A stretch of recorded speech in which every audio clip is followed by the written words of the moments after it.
deployments to combat overseas, having a son deploy to combat overseas, and then all the other trials and tribulations of being a military wife.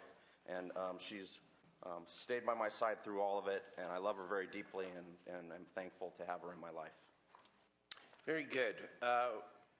We want to welcome you. I want to welcome you, and I want to, from the outset, sort of state the obvious, which is to thank you for your service to not only the state but to this country. 2 tours of Afghanistan speaks for itself, and we're appreciative. And yet, we are here to have a very serious discussion with you, because the job that you seek and the confirmation you seek is to lead an entity which has a history of trouble and a history of problems. Much has been written, of course, about the waste, the fraud, and the abuse that occurred in the department prior to your term. Your 2 predecessors, General Wade and General Kite, left after allegations that they not only allowed financial abuses and improprieties to take place by those under their command, but also under allegations that they improperly benefited from so-called double-dipping scandals. In addition, the facilities at Camp Roberts have been reported to be in a state of significant disrepair for many years. I know my staff visited Camp Roberts and reported those findings back to me. And again, internal controls seemed to fail when it came to keeping track of key inventory at Camp Roberts. In addition, it's clear to us from all of our background work and what has been reported publicly that the department for some time has been plagued by low morale, complaints of a good old boy system that rewards friends and family with jobs that get around state civil service and systems of merit promotion. And there have been some suggestions, not about you directly, although we will hear from witnesses who we're told will oppose your confirmation, but suggestions of mistreatment and lack of opportunity for women and minorities. And so while it is very clear from the outset that you were not in charge as the Adjutant General while many of these incidents occurred or came to light, you did in fact serve in key positions within the Guard during some of these times. And I think our questioning, will be divided sort of into 2. One is, of course, what are you doing as Adjutant General to change the culture and the practices? 2, however, is what did you know? I'm not going to coin the Howard Baker phrase here, but what did you know and what did you do when you were serving in other positions within the National Guard when some of these incidents and practices occurred? There is no question that the mission of the California Military Department and the National Guard is vital. And as I said earlier, you have more than proven your contribution and your dedication to the Guard and to the country. Again, 2 tours in Afghanistan. But here's the question for the committee, and I want to frame it very clearly. At the end of your testimony, and after we hear the public testimony, the question for us will be, do we have reasonable confidence that under your leadership, the California National Guard will clean up its mess and inspire confidence in its operations? That's the test as far as I am concerned. And so with that, I'd ask you to make an opening statement, and then we want to get into what I anticipate will be some lengthy questioning. Thank you. Thank you, Senator, and good afternoon, members. It's my privilege to appear before this committee as the leaders of the citizen soldiers, airmen, and civilian employees of your National Guard. Today, the California National Guard remains vigilant, both here and at home and in 30 nations around the globe. This worldwide presence reflects the reality of a force that has transformed in mission and in culture over more than a decade of continuous conflict. The young men and women I lead are California's finest sons and daughters. They come from all walks of life but come together in the Guard for one common purpose: to serve the people of California. It is because of these great Americans that I've devoted my professional life to service in the California National Guard. Since being recalled from Afghanistan by Governor Brown in April of last year, I have made substantial changes in the military department, more changes that were made in the previous 20 years combined. I've held senior leaders accountable for their actions and, where needed, replaced ineffective legacy leaders with contemporary professionals who have shared the sacrifices of our young soldiers and airmen while serving our country overseas.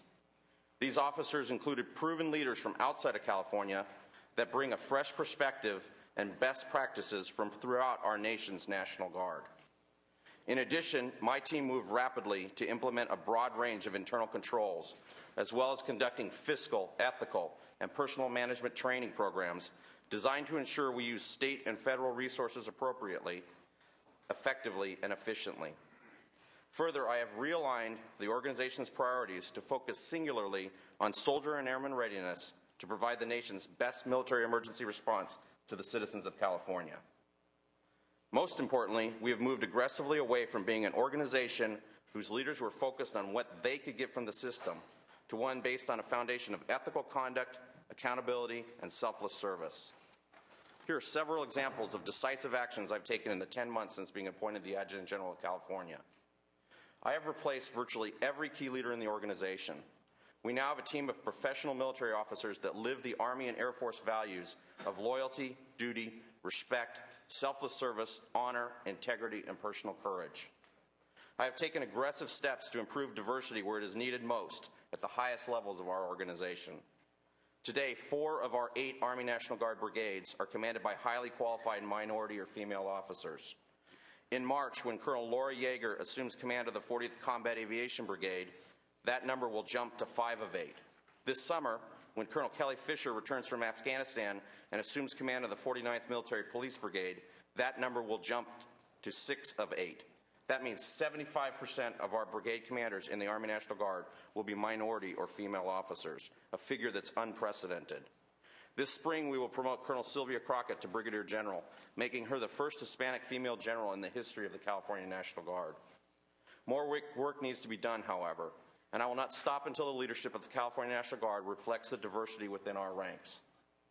To that end, I have established a Diversity Council under the leadership of Colonel Michael Wells, and I have challenged him to develop a departmental diversity program to ensure we are doing everything we can to set the conditions that ensure our organization accurately reflects the diverse nature of our communities our units serve, the state as a whole.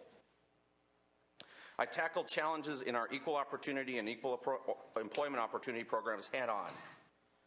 I asked for and received expert advice from the National Guard Bureau to improve both programs. I brought in a new Director of Personnel, new Deputy Director of Personnel, and a new Human Resources Officer. These officers, along with the expert advice and the best practices we received from the National Guard Bureau, have positively transformed not only our personnel practices, but have directly contributed to the continued decline in the number of EO and EEO complaints within the department since I've been in charge. I took decisive action to clean up the dual compensation scandal at the California Air National Guard's 144th Fighter Wing.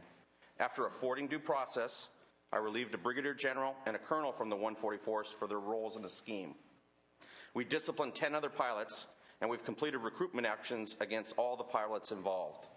I can report to you today that the 144th Fighter Wing is a completely revitalized organization with a new command team expertly led by Colonel Sami Saeed. Colonel Saeed and his team recently completed the Air Combat Command's most stringent inspection, receiving extremely high marks. I moved quickly to clean up the fraud and mismanagement at the California Army National Guard's recruiting program, working closely with the United States Attorney, the FBI, and others. Again, after affording due process, I relieved a Brigadier General and disciplined and reassigned a Colonel and Lieutenant Colonel for their roles in the fraud and gross mismanagement of the recruiting program. In addition, we disciplined several other officers and senior non-commissioned officers involved in this scheme and established a task force to audit tens of thousands of individual transactions and records associated with the federal bonus and loan repayment programs. The scope of the bonus incentives mismanagement was so significant that it will likely take another year to unravel. I acted decisively to improve oversight of federal resources, by securing the most experienced United States property and fiscal accounting officer in the country, Colonel Bill Zieber from Ohio. The USPFO is critical to our fiscal reform efforts because it is the organization that's responsible for accounting for nearly $1 billion in federal funds that we receive each year and keeping track of thousands of pieces of federal equipment assigned to the California National Guard. To assist Bill, I recently hired 6 new auditors to ensure we are good stewards of federal resources. Finally, I reprioritized the department's federal military construction, or MILCON, requirements. Previous adjutant generals made the construction of a new Sacramento headquarters their top priority. Today, our top MILCON priority is where it should be, where our soldiers and airmen train, at Camp Roberts. To that end, I've secured millions to complete a hazardous waste landfill so we can begin to demolish the condemned World War II barracks that litter the post, while concurrently improving infrastructure that will enhance the quality of life for the soldiers and airmen that train there. These actions are unprecedented but absolutely necessary to put the department on the right trajectory. Reforming a large organization creates friction, and there are those in the military department that will resist change.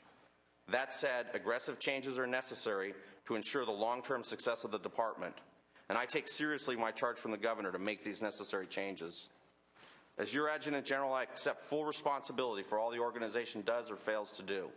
I understand that command is not a popularity contest. It isn't about any one of us. It's about the organization and ultimately about the millions of Californians that we serve. I look forward to continuing our engagement with the legislature to enact lasting statutory reform that will strengthen our force.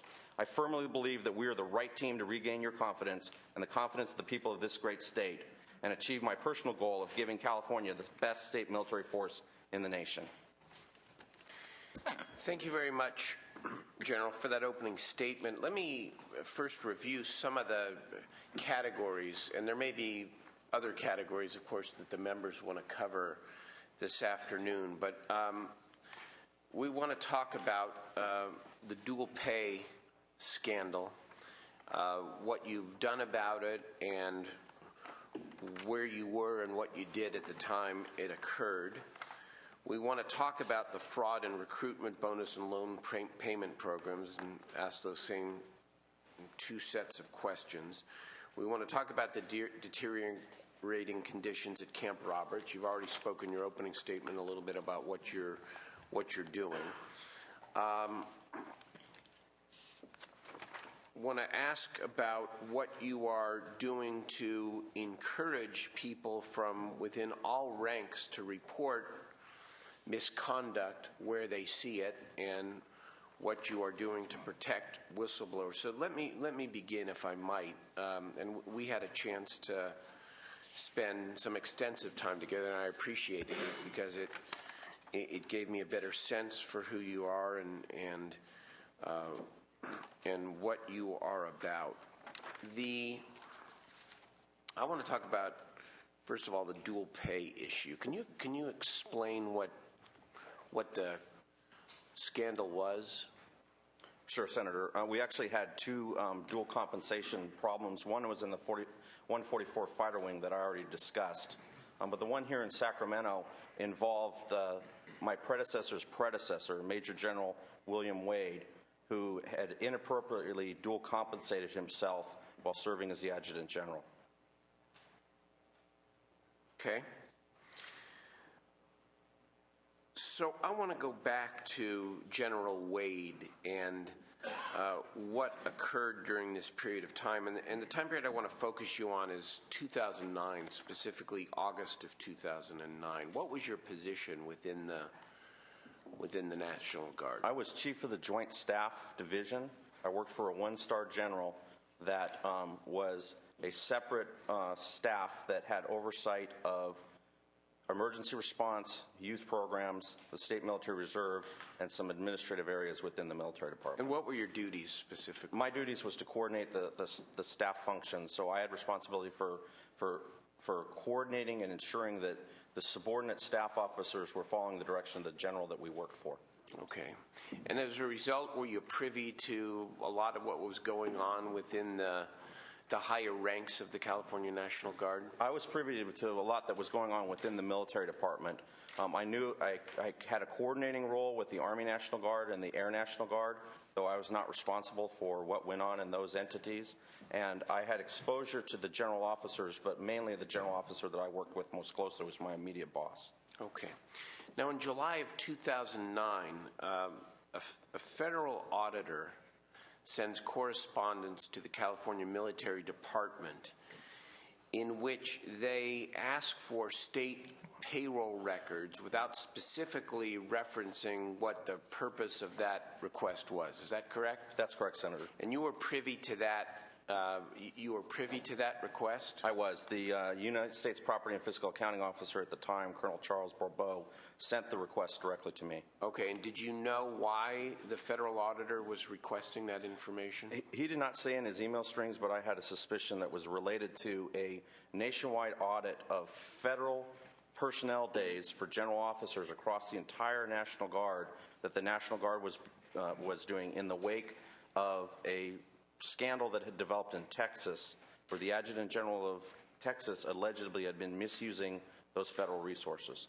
And how in Texas were those federal resources mismanaged? Was that the dual pay issue? There were two problems. One was the manner in which the general was spending his federal time, and that's what the National Guard Bureau was primarily looking at. Concurrently, the Adjutant General of Texas, like the Adjutant General of all 54 states and territories that have a National Guard, was serving full-time in the service of the state. In California and in Texas, full-time state people are allowed to be dual compensated up to a certain number of days each year by policy and by law when they go serve for their National Guard or Reserve duty. Apparently, in Texas, the Adjutant General had been inappropriately characterizing his leave or taking too many days, and he was relieved by the governor of Texas for that. That's the double dipping problem. Yes, sir. Okay. So when you get this request, you're responsible for making a recommendation to your commanding officer about how to respond to the request for state records. Yes, sir. And in August of 2009, you write an email in which you say, essentially, I'll paraphrase, that we should not turn over those state records to the federal auditor. That's correct. And specifically, I'll quote, you say, my objection is that was Texas's problem and Texas's business. NGB, which I assume is the federal auditor. Yes, sir. Should audit appropriate use of GO mandates. That's that term of art. But status of state personnel, especially state civil servants, is out of NGB's lane. Those are your words? Those are my words. Okay. So we're not in a trial here. I mean, I know I'm playing attorney in a way, but it's for a purpose because I want to get to what the concern is. The concern is, obviously, if in order to determine whether somebody was engaged in double dipping for both the federal duty and their state duty, you need both state and federal personnel records. Correct. Right. You get this request. You weren't in charge, but you were chief of staff, and you were charged with making a recommendation to your higher-ups. You're in charge. You make a recommendation that we should not hand over these state payroll records, even though you knew, as you said a moment ago, that in Texas, which the National Auditor's communication references, had a double dipping scandal. And so as a result, in 2009, the federal auditors did not have the ability to compare state and federal records, correct? Correct. Why wouldn't you say, let's turn over those state records so that we can determine whether or not we've got a problem with double dipping in the California Military Department? The reason for that is that the entity that would be harmed by that double dipping was not the federal government, it was the state governments. So that was the state government's responsibility to look into. If we suspected that there was any kind of malfeasance or unethical conduct. But after consultating with our attorneys and with the leadership, we determined that the federal government had the federal records and they should do that part of the audit, but we should do the state audit internally because it's the state's business. We already had the federal pay records because it's responsibility of each person that goes on to military leave. In order for them to go on to military leave, they have to give their federal documents over to the state. So we have the federal documents on the state side already, but the feds don't have the state documents. So at the same time, did you order or recommend an audit using the federal records in your possession and the state records which you had in your possession to determine whether the double dipping was occurring at that point? I did. I recommended that to the general officers that they, and it was just for the generals, that they do that. The generals and General Wade specifically said that he would take care of it. Now, in the case of the Adjutant General, the payroll records for the Adjutant General are not managed by the State Military Department. They're managed by Department of Personnel Administration. General Wade told me that he would go to the Department of Personnel Administration and sit down with them and review their records. So what did General Wade say about the other management personnel within the military department? How did he suggest you ought to determine whether or not the double dipping occurred among those He folks? told me that he would take upon my advice and meet with the other general officers to determine if they would do that audit. And did he ever get back to you? No, because he's a two-star general, and I don't think he felt obligated to report back to me.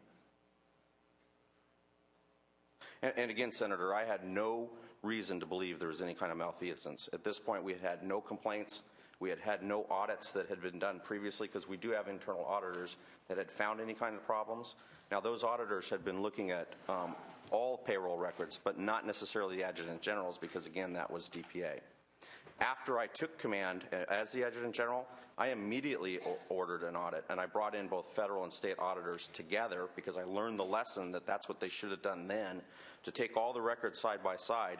And we found administrative problems, and we found a lack of internal controls in the system, which we have since replaced.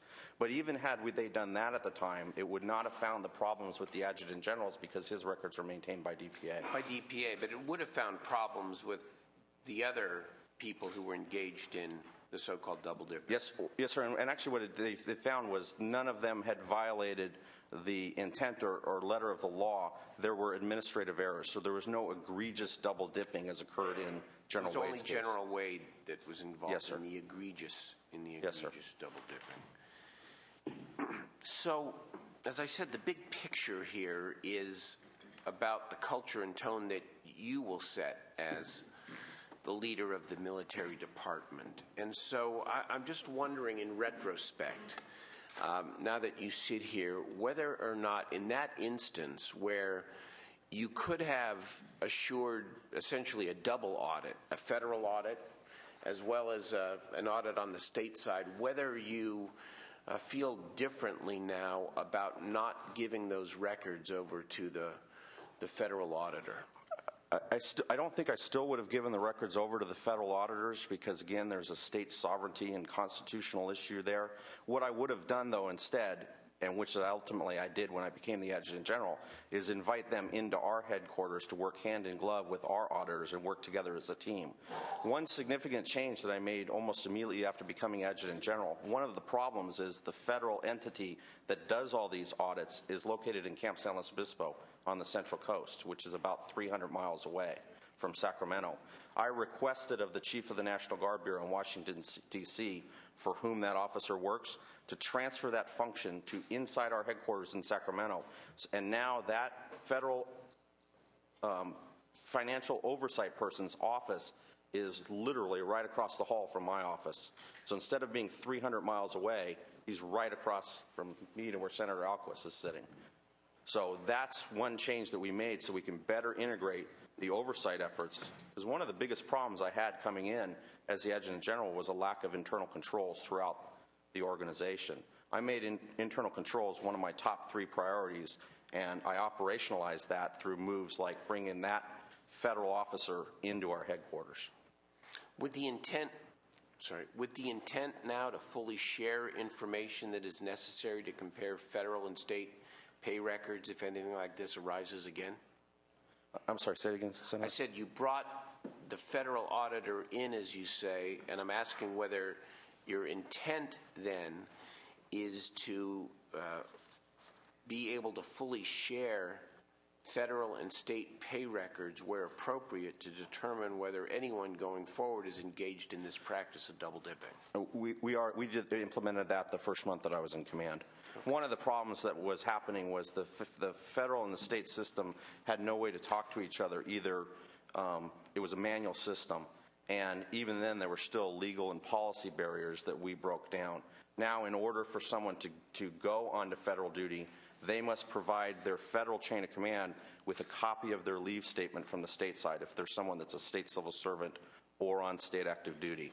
And then the flip side is when those orders get published on the federal side, the feds, through the soldier, give the records to the state side so we can have controls and checks and balances on both sides through both systems.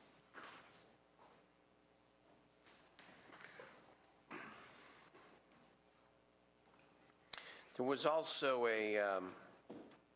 some confusion, it seemed to me, and when General Wade told you that he would handle dealing with the State Department of Personnel Administration on accessing his payroll records for purposes of a state audit, you assumed that he had done that in a timely fashion, correct? I did, because he told me he was going to do it. And it turned out he hadn't. I believe he had discussions with DPA, but I don't believe that they actually did an audit. Matter of fact, I know they did not do an audit. When you became the AG, you issued a memorandum dated, I believe, the 7th of June that was met with some displeasure by a couple of our colleagues here in the Senate, Senator Lieu and Senator Correa. They interpreted your memo to say to the military personnel, when you're dealing with elected officials, either in the legislature or Congress, you go through the chain of command. You don't talk to them directly. And that was interpreted by them to be a splash of cold water, really, on anyone who would think of reporting misconduct to anyone in the legislature or in Congress. Was that your intent? Not at all. The intent of the letter was to give guidance to commanders that I was authorizing them to reach out to their local elected officials, their assembly member, their state senator, and their member of Congress, in order to better image the Guard, to make better relationships at that level, and to better inform the members of the needs of the National Guard in terms of equipment or resourcing or soldier care, soldier and airman care. We published the letter that had been drafted by our attorneys. We staffed the letter with the attorneys at the National Guard Bureau who approved it and said that it was legally sufficient. In the letter, in addition to the guidance that I just discussed, it also says that if you do talk to members in your official capacity, you must ensure that you coordinate that communication through my office and through my legislative liaisons to make sure that everyone's on the same sheet of music, so we don't go ask Senator Dutton. The local unit in Senator Dutton's district doesn't ask him for a new armory, and the local commander in Senator Aqua's armory district doesn't ask them for a new armory, and then I have two senators that don't know what my priority is. So they had to be working off of our priority list. In the letter, we also outline that communication, this letter policy, in no way restricts an individual's right in their individual capacity to communicate in a protected communication with their member of Congress or member of the legislature. Now, even though that was approved by our attorneys and approved by the attorneys in Washington, D.C., Senator Lieu, as you know, who is an attorney or a JAG officer in the Air Force Reserve, had questions or challenged one sentence. He sent that letter back to us the day we got it. My attorneys weren't too happy with that, but I took the letter and I agreed. When I read it, I agreed with Senator Lieu. It was unclear. So we immediately published a second letter that rescinded the first letter, or was clarifying policy to the first letter, got that one out. I sent a letter to Senator Lieu telling him that, and he sent a letter thanking me for making the change. So since then, what else have you done, either verbally or in writing or in any other fashion, to make it clear that people within the department who witness misconduct or believe there's misconduct should report it, not just to you, but to any responsible public official who could do something about it? I published a letter that not only outlined the protections for whistleblowers, it was a policy that mandates that if you are someone in the department or in the National Guard that sees misuse of funds, sees fraud, waste, or abuse, sees any kind of abusive behavior, you're obligated to report it. So it's sort of taking the opposite approach. It's a policy that encourages people to blow the whistle. Has the money from the double dipping been recouped?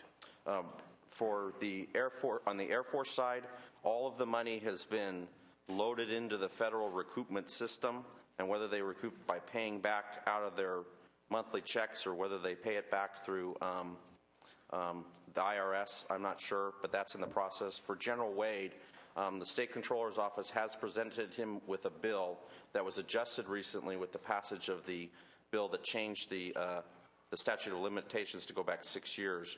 And General Wade has been paying back that money at the rate of about $2,000 a month.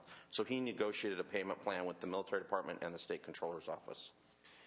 This other scandal around fraud in recruitment bonus and loan repayment programs, where apparently people were members of the Guard who were not eligible necessarily for loan repayment for higher education expenses, received money, even though some of them had received concurrent scholarship money from other sources, another form of double dipping. And then the recruiters themselves got bonuses, including iPads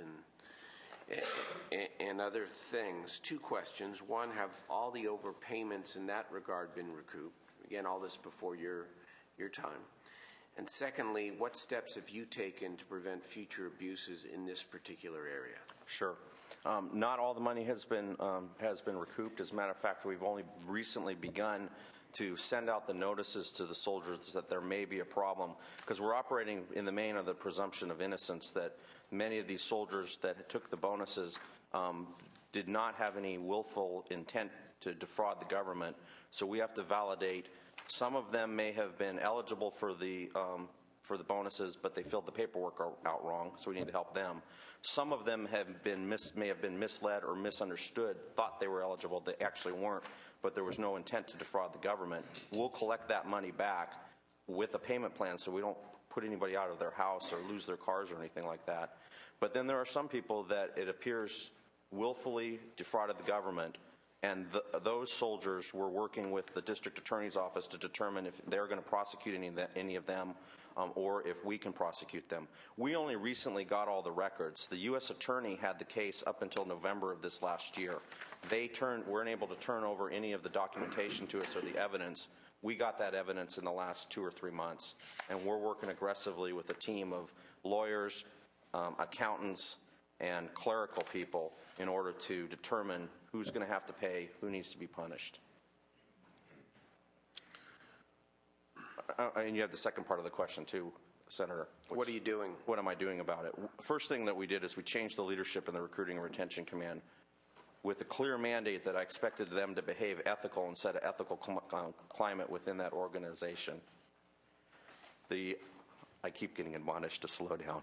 Slow down, that's right. Thank you, sorry. Go ahead. Take it slow. The second thing that we've done is we've established internal controls that did not exist before. One of the main problems in the bonus scandal was the person that could authorize the payments was also the person that was making the payments, who was also the person reviewing people's eligibility.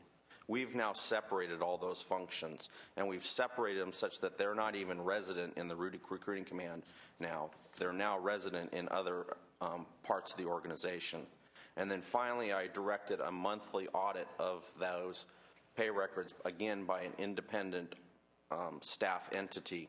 So every month, any new bonuses that go in get audited to ensure that they are legally sufficient. Do you know, Captain Ronald S. Clark?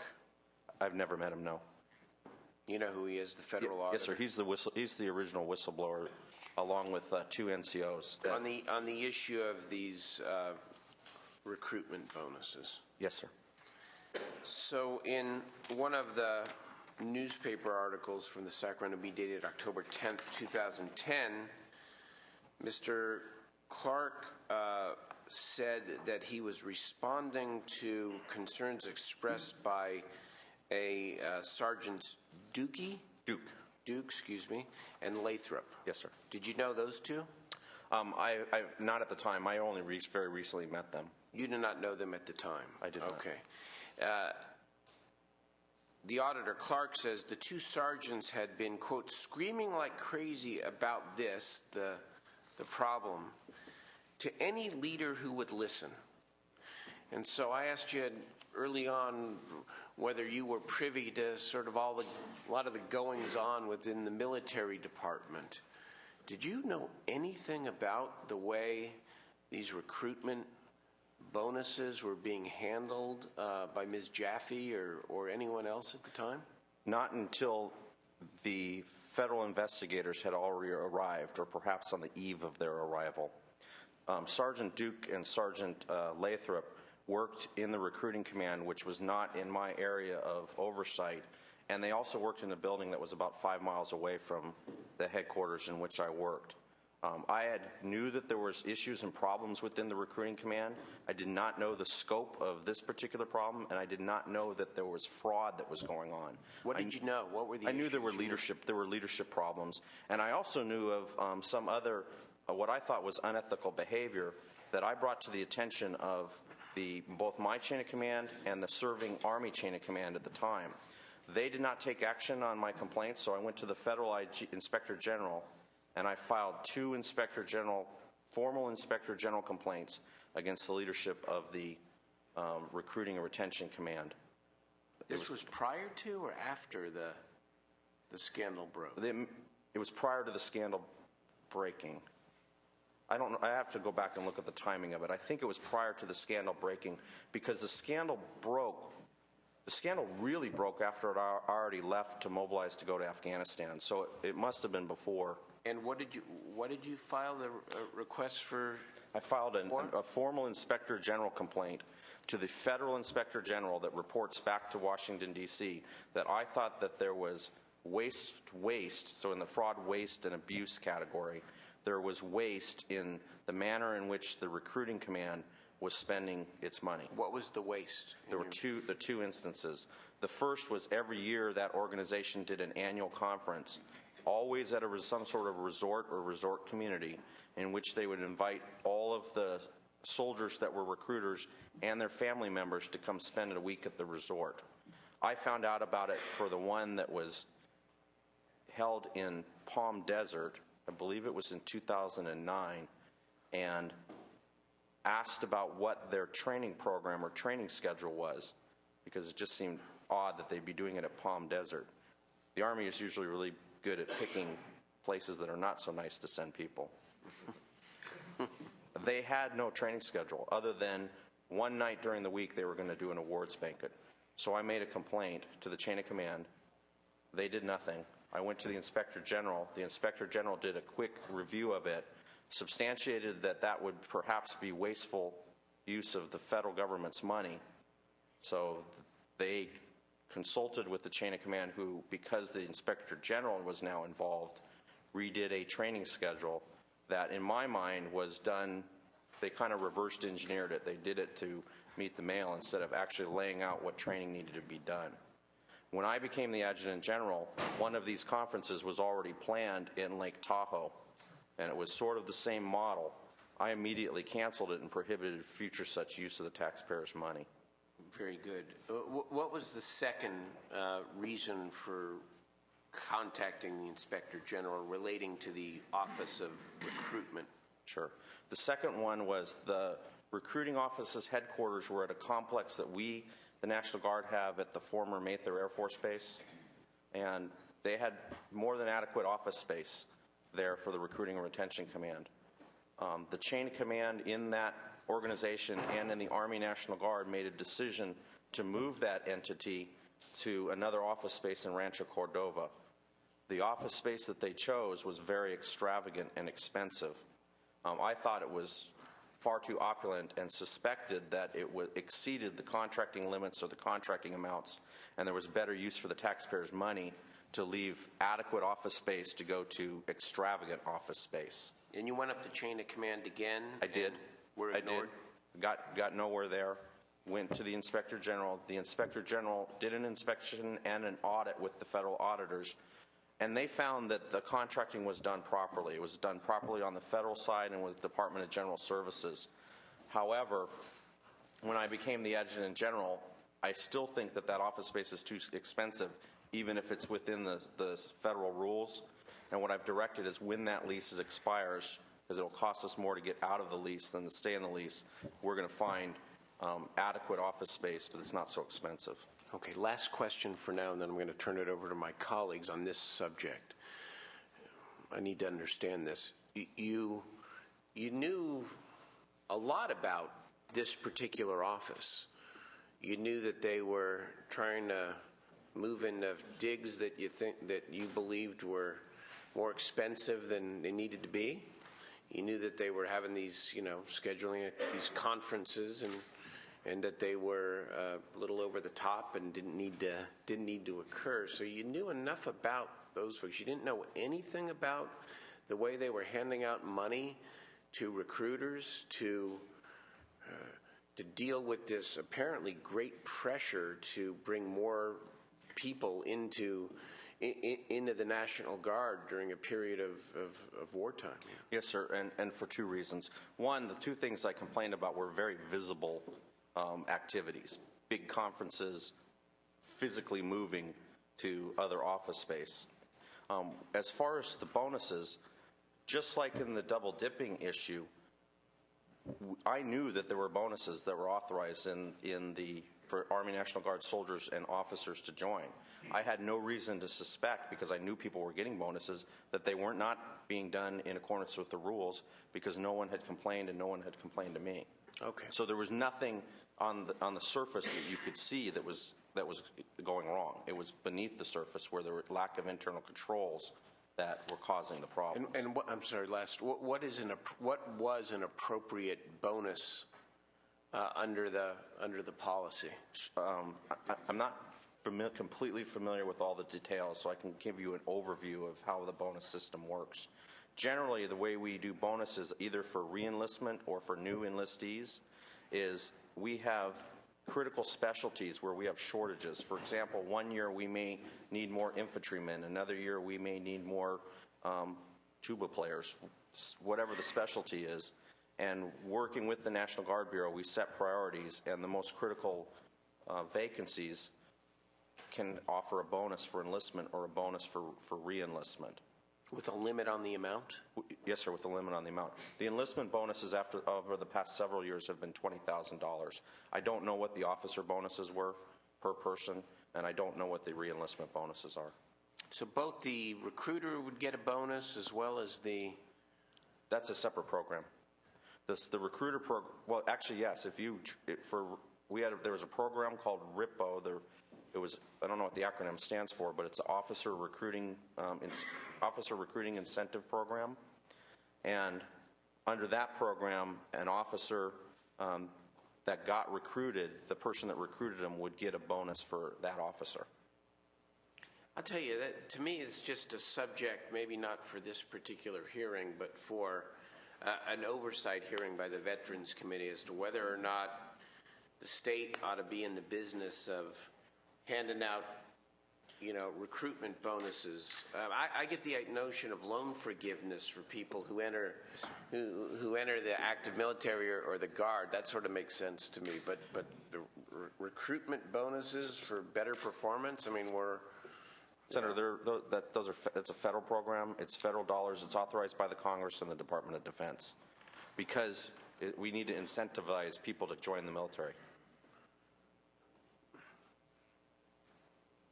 I still have questions. I'm sorry.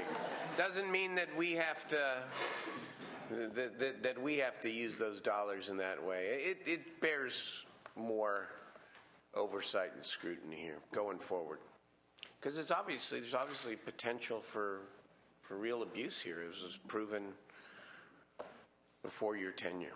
All right, let's turn it over to some colleagues. I'm going to come back. I have other areas, but I want to make sure others can ask questions. Do you want to start, Senator? Go ahead. Thank you, Mr. President. Let me get to the essence of the question right now, and I appreciate the line of questioning from Mr. Pro Tem Steinberg. This is obviously a very polemic and polarizing confirmation, given the amount and the visceral, if you will, opposition to your confirmation, Major General. Please tell us, how many senior leaders do you have under your command currently? Mm-hmm. How many senior leaders have you let go, and the reasons why? In the military department, which is the headquarters that oversees the Army and the Air National Guard now, I consider there to be 13 top officers and senior enlisted people. Of the 13, I removed or replaced 11 of them in the first couple of days that I was in office. Of those, some were removed from the National Guard. Others were given positions of less authority responsibility. And what were the reasons why? So you have 13, so it's our understanding you have 13 as part of your senior command leadership. You removed virtually almost everyone, 9 out of 10 just about, 11 out of 13 in this case. And what were the reasons why? A number of reasons. Some merely were not the right fit for the job. I felt they were in positions that they would be better suited someplace else. Others were those that did not share the command approach that I wanted my subordinate leaders to have. And the governor sent me in with a mandate to make an aggressive and bold change. The way you implement change in a military organization is by changing leaders. But it wasn't just limited to the headquarters. Throughout the breadth and depth of the organization, we've made changes. In the 144th Fighter Wing, for example, the unit down in Fresno that had the pilot scandal, I replaced every colonel, which is about 12 colonels in that organization. That organization now, here 9 months later after making those changes, at the time had been failing inspections at every turn and almost had its F-16 fighter jets grounded by the Air Force. They recently had a no-notice alert inspection, and they passed the inspection with 0 faults or deficiencies. That's the impact of the kind of leaders that I've put into place. At the 129th Rescue Wing is another organization that needs change. Over the last several months, I've replaced 11 out of 12 of those senior leaders. And of those 11, 6 of them are either women or minorities. So at once, while we're making change for stronger leadership, we're also doing with an eye towards increasing the diversity and giving more opportunity to serve at higher levels for those that may not have had the opportunity in the past. So it's on the record, and you mentioned it a few moments ago, but again, if you can clarify, you do have a directive from the governor to clean house or to correct the current culture. I have a mandate from the governor to change the culture of the unit, of the organization, to turn it back into a values-based organization, turn it back into an organization that's focused on the mission, and the members are inculcated with the notion of selfless service. Do you have any concern that you have a lot of opposition from various ranks, whether from majors, from lieutenants, lieutenant colonels, with regards to your confirmation? My concern with the first of all, coming in and making changes makes people unhappy, and I recognize that. For some of the opposition that I believe will speak today, as I understand it, their concern is with our equal opportunity systems and our discrimination systems, as well as concerns about leadership. I take all of those concerns very seriously and have been aggressively handling those concerns as they become presented to me. I bring in outside professionals from either the Pentagon or outside independent general officers from other states' National Guards to look at all of their complaints to take them very seriously, to make sure no one's rights are being trampled on as we make change. And those individuals who either you reassigned or relieved of their duties altogether from the California National Guard, there is a due process. Absolutely. So nothing is done arbitrarily. Absolutely. In every step where we're taking adverse personnel action against someone, I do it in consultation with my staff attorneys, which is required. But I take extraordinary steps.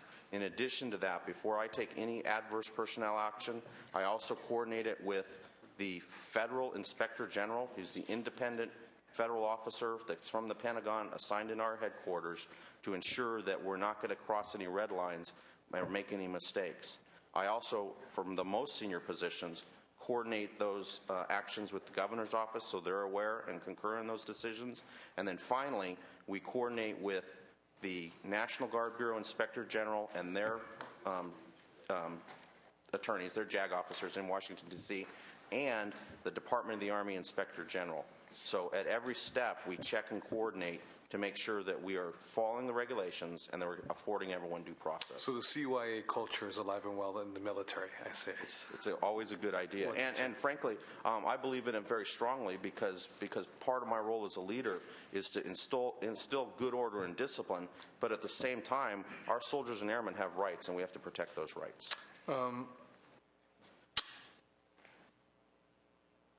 Let me ask you, rewind back a little bit. I know our President Pro Tem had broached this subject, and I kind of went in and out. I may have lost your answer. Mr. President Pro Tem had submitted a question to you, which was several senators, obviously, have submitted requests for documentation. For various reasons, the documentation. I didn't ask this question yet. You did not ask the question? I did not. He did not. Okay, I'm sorry. So Okay, go ahead. Okay. Yeah. Obviously, they have submitted, or at least I should say, perhaps from the Senate itself, an official request of your person with regards to certain documentation. Now, I don't know if it was classified or non-classified documentation.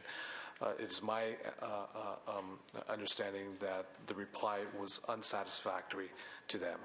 Here's an opportunity for you to explain that. Sure. This is in working with Senate Veterans Affairs Committee. We have been completely open and transparent in working with the senators and the staff. Both senators have my personal cell phone number, and anytime they've had issues or concerns with anything the military department has been doing or anything we've not been doing, they immediately call me.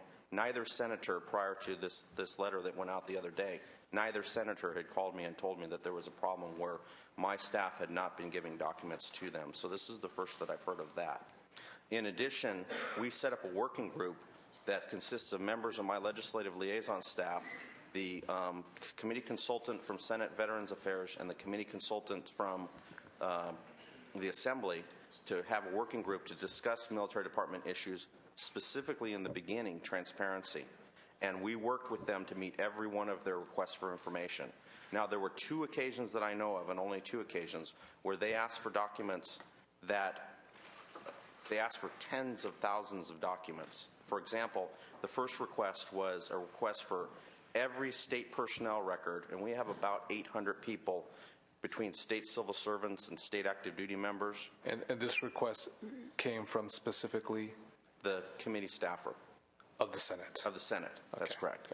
That's correct. It was not in writing. It was an informal request. A verbal request? Verbal request of my liaisons to look at every single record. Well, that's tens of thousands of documents.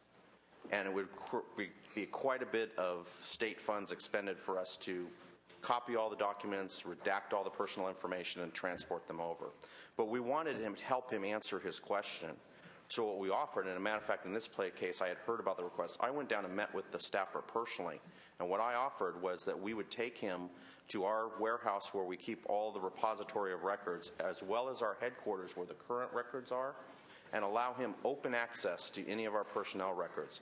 I even offered to have 1 or 2 personnel specialists be with him to go through the records, record by record. If he found what he wanted, because he wouldn't tell us what he was looking for, but if he found what he wanted, we would allow him, after we redacted the personnel information, to make copies of the records and then go do with it whatever he thought he needed to do.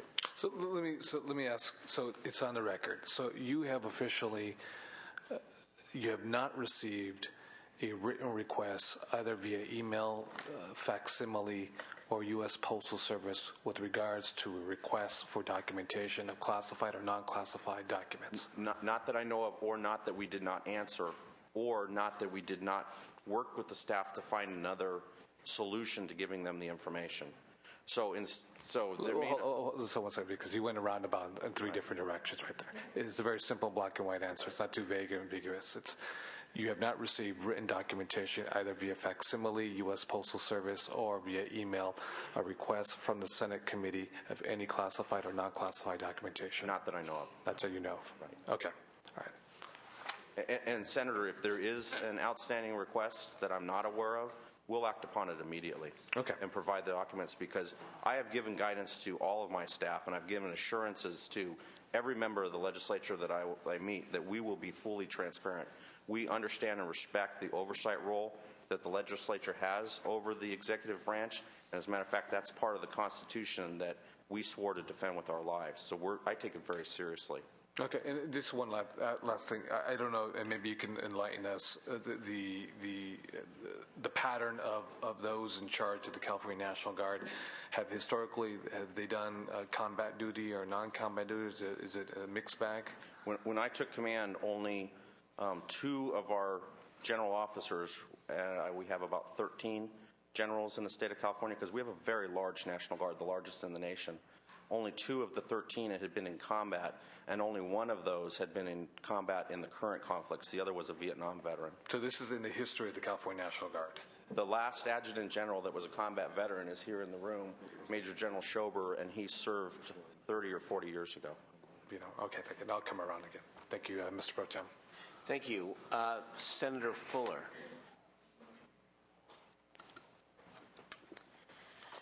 Well, we have spoken extensively on many of the questions that are being brought up about the investigations, and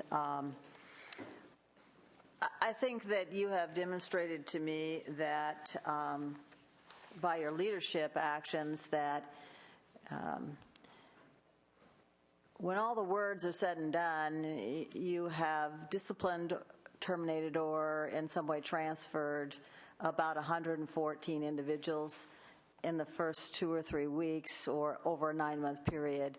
I'm not completely clear, but I know that it's in that area. And you have also initiated statutes or regulations that have pointed to a desire to clean up double dipping and other such matters, which would have cut you off from future actions should you have wanted to participate in those actions by shining a light on them. And so to me, that's somewhat compelling evidence that whatever went on before that, that's difficult for me through my non-military lens to put a perspective to, that your actions have certainly set up a leadership example and a move in the right direction, and given us some certainty that at least we're moving forward, not backwards, and we're certainly not maintaining status quo. So the questions that I would like to ask, I think it's good that we continue to move down the certainty level on those issues, because certainly it's not to your benefit nor ours to have controversy lingering in any way, time, or place. But I would just like to sort of move to sort of 2 questions. And the first one just is that I would like your personal assurance and on your honor as a military professional that you are committed to maintaining the highest standards for the Guard, improving the public image of the Guard, and to providing due process in all that is required for all those who are being brought forward for investigations. I am absolutely committed to that, Senator. My own son serves in this organization, and I owe it to him and his fellow young infantrymen that prepare every day to go back into combat that we are an organization that is ethically based, that's focused on the mission, focused on their success, and ensure that when they do go to combat or they do get called up to respond to save lives here in California, that they are well prepared for it, they're well equipped, they have the right ethical base, and they have the best leadership to do it. Thank you. Secondly, I would just like to remark, as a little person from a small town, that the proof of the pudding for us always was, well, it doesn't matter what people tell you, just go find 2 or 3 of their friends and their enemies and listen to what they have to say. And I have spoken to several individuals who know you personally that I didn't know prior, and some that I do know. And they have praised your moral as well as your physical courage.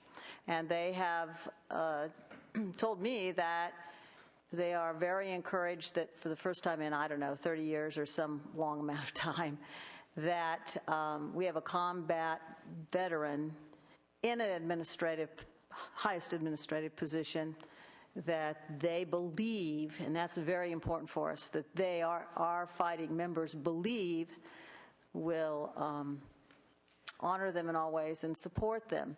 And so that was very important to me. But I would also like a further assurance, in addition to their word, about what you would have in place to care for the families of Guard members while they're on active duty or on overseas deployment. And that's a question from me and from the Women's Caucus, because it goes past what we're dealing with today to, so what are your future plans? Once you finish all of the cleanup and setting higher standards that you seem to already have begun. As I mentioned when I was introducing my family, Senator, the family sacrificed the most in order to enable us and support us to be soldiers and airmen to serve our country and our state. We have a very robust program in California that's been nationally recognized, and it's been around for many, many years. I don't take credit for putting it in place, but we have a fantastic network of both paid professionals who are charged with helping to care for our families, meaning helping them find the services and the issues that they need, as well as for pointing them in the direction for any other help or services that they can respond to. I'm committed to keeping that strong, but there's areas where we may need assistance. I believe that we can reinforce child care and other issues like that, and we may be coming to the legislature for additional help. Thank you. And I think sort of the last concern that I have is that the role of the National Guard in terms of active duty has changed tremendously in the last few years. Certainly, I had experience when I had National Guard employees that were mostly going to be stationed in state. And now they, obviously are playing a very great role in overseas. And many of the Guard members that I have come in contact with, it's just a huge surprise to them, the difference in the kinds of deployment and experiences they have and the challenges that they are faced with over there. So I just would like you to know that I will be continuing to track the progress of how you continue to upgrade sort of the support for especially the women and families that are now going to new arenas and serving in new capacities, because we need everyone's experience, but I'm not sure everyone's intentions and their experience is just in the rough, ready to make that service. And I think that's part of what is changing the whole complexion of how we recruit, how we would pay people for recruiting, what people coming back have to say, how they feel about their service, and that puts you in the middle of a turmoil that's going to continue until some of those basic systemic issues have been addressed. Thank you. Thank you, Senator. Thank you very much, Senator Fuller. Senator Alquist. Thank you. It was a good discussion we had yesterday. I want to start by thanking you and your son and your wife, because all three of you have, so to speak, served. No easy task, and I want to say thank you and that we appreciate it. We appreciate it very much. I also have some tough questions, and I think you understand, General, that we are asking these tough questions for several reasons. One, so that we have confidence in you, so that the legislature has confidence in you, so that the public has confidence in you, and so that the National Guard has confidence in you. And so this is your opportunity to have everything on the public record. Many of my questions have already been asked by my colleagues, but I still have at least three or four. I think I will start with, there was one piece on the double dipping that I wanted to ask about. In a letter to Governor Brown, former Adjutant General William Wade said that he relied on advice from the Judge Advocate General about double dipping. What type of investigation did you undertake to determine whether the senior JAG legal advisor gave that counsel, and did you retain the senior JAG legal advisor of the prior adjutant generals? First of all, I did retain that same officer. He's very well qualified. He's very well experienced. It takes a long time to train and get the right experiences for a Judge Advocate General to work in the military, because at a senior level they must be expert in the Army National Guard regulations, the Air National Guard regulations, as well as in state military law and the State Military and Veterans Code. This was a very experienced officer. I retained him because my experience in watching him and knowing him through his years of service in the department was that he was someone that was very candid, was very direct, and would take on the generals where he could when he thought that they were going down the wrong path and about to make the wrong decision. And frankly, he suffered for it. His health suffered and his career suffered, but he's still a good officer. He still has some time left to continue to serve and have value to the state. Now, as far as General Wade's allegation that there was a legal opinion written by that JAG officer or any other JAG officer that allowed him to do the actions that he took, I asked General Wade on 3 separate occasions to provide that legal opinion, and he has not. I asked our Judge Advocate Generals if they had produced such an opinion, and they told me no. So what do you do when they don't do it? When they don't... When you made a request and it was just ignored? Well, I don't believe there ever was a legal opinion, because General Wade was the one making the accusation, and he never provided the legal opinion that said that they did it. And as a matter of fact, I had... the Judge Advocate told me that he had adamantly told the Adjutant General that what he was doing was inappropriate, but DPA still allowed him to do that policy, as I understand. Okay.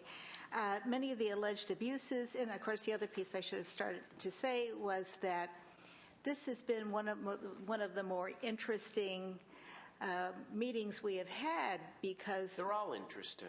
Well, particularly with you as our leader, yes. And they are all interesting.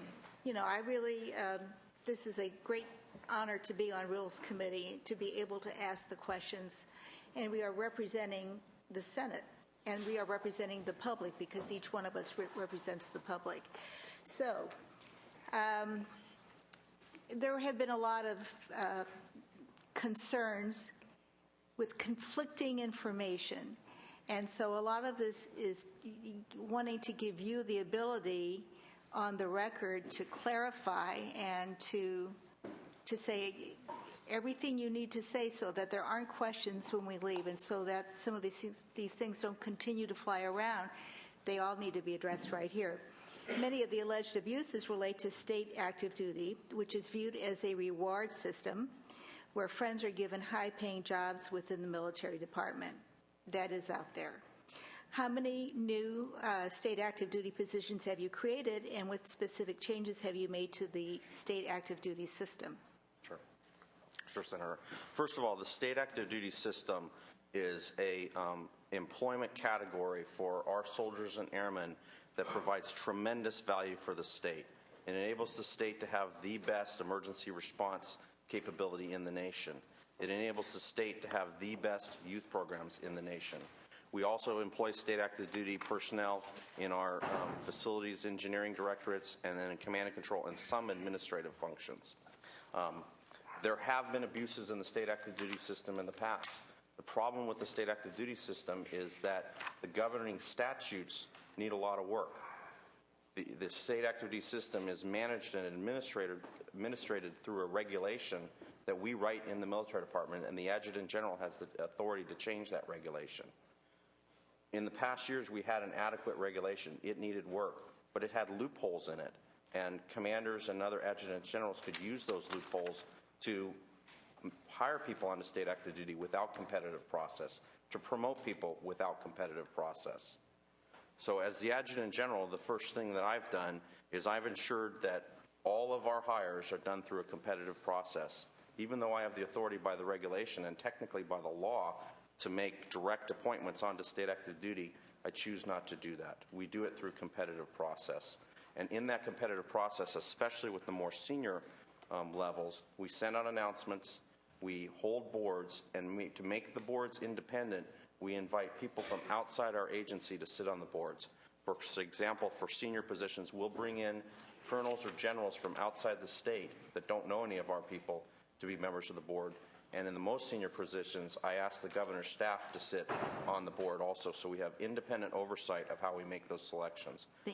But we have a lot of work to do, and we have a legislative proposal that's going through Leg Council that will tighten up the statutes to put further controls on the department so there'll be enduring change, not just while I'm the Adjutant General, but in future Adjutants General. Thank you. Some more questions.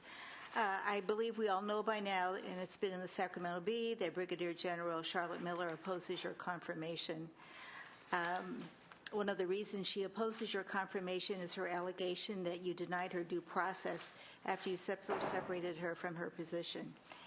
And you gave my office a memo with the subject, Relief for Cause, Officer Evaluation Report Review, Brigadier General Charlotte Miller, California Army National Guard. In layman's terms, what does that memo say? What that memo says, well, first of all, I relieved General Miller for cause because I believe that she exhibited extraordinarily poor judgment in penning a policy that allowed her subordinates to defraud the government. That fraud scandal was investigated by the FBI and by the Army criminal investigators. They found evidence that there was fraud. General Miller was titled in that investigation, but we could not prosecute the soldiers because of the policy she had written, and we could not take criminal action against her because she had no criminal intent. I don't believe she had criminal intent, and she did not materially benefit from that policy. However, it was very poor judgment. So with that and for other reasons about her tenure in command and the command climate she had set, she was not the kind of leader that we needed to shape the future of the California National Guard. So your response to the allegation of not granting her due process is briefly? She's getting due process. We removed her administratively. We did not take UCMJ action against her, which is Uniform Code of Military Justice. We did not punish her criminally. We took administrative action to remove her from the National Guard. Her due process is in that process. She was giving a officer evaluation report that is what's called a referred report, which allows her a rebuttal. She wrote a rebuttal. We forwarded that rebuttal in December to the 3-star general at the National Guard Bureau, who will conduct a review of her rebuttal and then take final action on the case. So it is still open and it's still going through its due process. Okay. I have more questions, just a few more. Sure. Can I just on that point, because I think it's really important. We're not here to litigate the underlying performance of anyone but you. And in that regard, I think the question is completely proper because obviously we anticipate this witness. It has been in the newspaper. But I want to make sure that the discussion is confined to the due process piece and what you did or didn't do and not whether the underlying allegations are true, because that's not for us to adjudicate. Right, thank you. Okay, on the topic of the rifles, in two separate letters have been sent to my office alleging that you covered up the loss of 2 military rifles by failing to send a report up the chain of command. Ultimately, these rifles ended up in the hands of criminal elements. According to the official investigation, Colonel David Baldwin admitted disbelief that all the equipment was missing and told the unit to keep looking.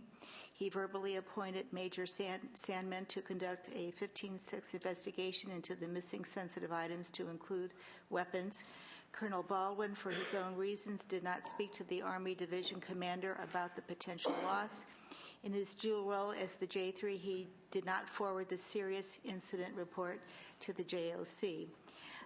Why did you not forward the serious investigation report up the chain of command, and what was the conclusion of the investigation? And how would you do it next time, if there were a next time? Sure. When I was notified that the weapons were in fact missing, which was in January of 2009 by one of my subordinate commanders, I immediately, as you mentioned, ordered a formal investigation into the process. That triggers a couple of things. That informal investigation triggers an automatic report to go to the Judge Advocate General, who then works to identify and report to the Army criminal investigators and gets the law enforcement chain notified. That's the action of record that gets the law enforcement involved. Concurrently, we ordered the supply channel to notify through their channels that there was property missing so that other units could begin looking for it. That process also notifies at the Department of Defense the law enforcement chain that there's problems. Where we failed, and we did fail, was the third reporting requirement, which is an in-house within the state of California requirement to do what's called a serious incident report. It's a piece of paper, it's done electronically now, that the unit that has a serious incident, in this case the weapons loss, is required by regulation to send the report to higher headquarters so that the members of the chain of command are aware that these other actions of the formal investigation are going on. My unit commander, subordinate unit commander, called me and made the report to me. He emailed to me a draft copy of the report. Where we failed was, he and I discussed the report, said absolutely we need to send it. Where we failed was, he thought that I was going to send it forward to the higher headquarters. I thought that his unit and his soldiers were going to send it up the chain of command, and the report never got filed. I did verbally tell both the Chief of Staff of the Army National Guard and the commander at the time the next day that this was happening. And as a matter of fact, there was no secret that we had lost weapons because we had initiated a formal investigation. So the notion that we covered up by initiating a formal investigation was nonsense. That investigation, because I was a colonel that was eligible for promotion to become a brigadier general, that investigation mandatorily had to go to the Department of the Army Inspector General for review, and we've provided documentation to show that that review process and that dialogue between our headquarters and this was before I was the Adjutant General, but our headquarters and the Department of the Army and Inspector Generals had discussed the case. The Department of the Army Inspector General and the National Guard Bureau Inspector General said to return the case to the state to be closed, and the state closed the case. So part of what I'm hearing is some things were done verbally that might have been better done in writing? Absolutely. Okay, thank you. My next question, and I should say also that for many years I was married to someone in St. Louis who was a member of the Air National Guard. So I've had that kind of experience. As you know, because we spent much time talking about it, an area that's very important to me is emergency response. And what I really wish could happen is that because we're going to have a big earthquake up in Northern California as well as Southern California, and it seems to me that there ought to be some way to do, a test run to actually see how prepared we really are. And your thoughts on that, and then your thoughts on improving the timeline in regard to our response capabilities, please. Yes, ma'am. Responding to state emergencies is my number one priority for the California National Guard. It's why we exist as a National Guard, and we're not the Army Reserve. So we have put a tremendous amount of time and energy into that endeavor. We do have planned some exercises at the lowest level to test our small units' ability to mobilize and deploy and get out the door. But we've done some large-scale exercises. We recently, just this last fall, conducted the first ever, it's called Dual Status Command Exercise, which is exercises involving headquarters that involved CalEMA, it involved the Water Resources Agency, it involved FEMA, it involved the United States Northern Command, the Navy, all of the partners that we'll be working with at the highest levels in order to respond to a catastrophic event. We've had a lot of lessons learned from that exercise. We did a lot of things right. We have some areas that we need to work on, and we're taking that on very aggressively to fix those areas that need Thank you. And my last question. If you did something wrong and someone under you realized this, how would you want that person to respond to the situation? What I would demand of them first, if they did something wrong and I wasn't aware of them, that they feel that they can come to me and tell me I did something wrong. So the first is that I want to demonstrate that I can give and take constructive criticism so that they feel that they can come to me and tell me I did something wrong. But if it's something that they believe is so egregious, they are obligated to go to either the Federal Inspector General or our in-house State Inspector General to report the wrongdoing. I have mandated, even though it's not in statute, to our internal Inspector General that if anyone reports any wrongdoing by me or our Assistant Adjutant General, they're to immediately report it to the Governor's office. And I believe that we have your personal assurance, as Senator Fuller asked. I believe that we have it from you on high standards for the Guard. Absolutely. My goal is to make sure that our National Guard, both Army and Air, are the best National Guard of all 54 states and territories. Thank you. Thank you, Senator. Thank you, Senator Alquist. Senator Dutton? We need a break? All right. We will take 10 minutes. Be back at 4:45. Okay? Thanks, Thank Senator. you.